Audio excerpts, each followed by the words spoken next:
నమస్తే.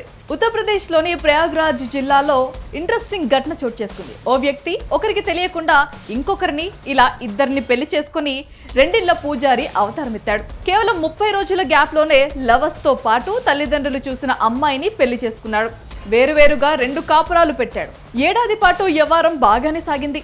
రోజులు హాయిగా గడిచాయి. కానీ విధి ఎప్పుడు ఎలాంటి ట్విస్ట్ ఇస్తుందో ఎవరికి తెలియదు. దీంతో అతనికి ఊహించని షాక్ ఎదురైంది. సీన్ కట్ చేస్తే 2 కాపురాల సంగతి పక్కన పెడితే ప్రెజెంట్ అతడు జైల్లో ఊచలు లెక్కించాల్సి వచ్చింది.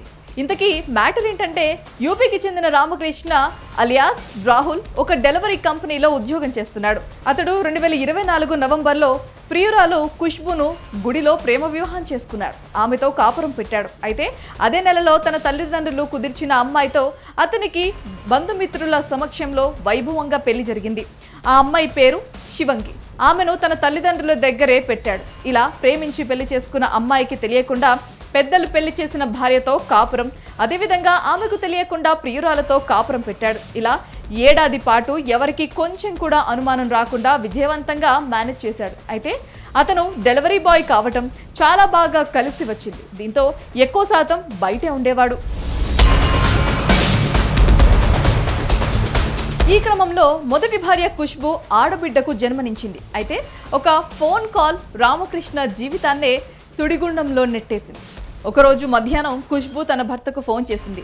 అప్పుడు రామకృష్ణ రెండో భార్యతో ఉన్నాడు.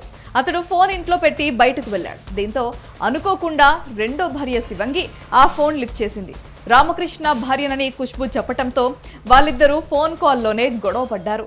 ఫోన్ పెట్టేసిన ఖుష్బు తన పెళ్లి ఫోటోలను శివంగికి వాట్సాప్లో పంపింది. దీంతో మ్యాటర్ మొత్తం బయటపడింది. రామకృష్ణ 2 పెళ్లిల విషయం ఇద్దరు భార్యలకు తెలిసిపోయింది. ఒకరికి తెలియకుండా మరొకరిని చేసుకుని మోసం చేసిన రామకృష్ణను ఏమాత్రం క్షమించొద్దని ఇద్దరు డిసైడ్ అయ్యారు. అతనికి తగిన బుద్ధి చెప్పాలనుకున్నారు. వెంటనే ఖుష్బు శివంగిలు కలిసి స్థానిక పోలీస్ స్టేషన్కు వెళ్లి అతనిపై కంప్లైంట్ చేశారు. భర్త రామకృష్ణ తమ ఇద్దరిని పెళ్లి చేసుకుని మోసగించినట్లుగా ఆరోపించారు. పెళ్లిళ్లకు సంబంధించిన ఫోటోలు, ఆధారాలు చూపించారు. ఈ నేపథ్యంలో బహుభార్యతత్వం కింద రామకృష్ణపై పోలీసులు కేసు నమోదు చేశారు. అతడిని అరెస్ట్ చేసి జైలుకు తరలించారు. ఒకరికి తెలియకుండా ఒకరిని పెళ్లి చేసుకోవడంతో పాపం వాళ్ళిద్దరి జీవితాలు నాశనమయ్యాయి. దీంతో రామకృష్ణను కఠినంగా శిక్షించాలని పోలీసులను వేడుకుంటున్నారు బాధితులు.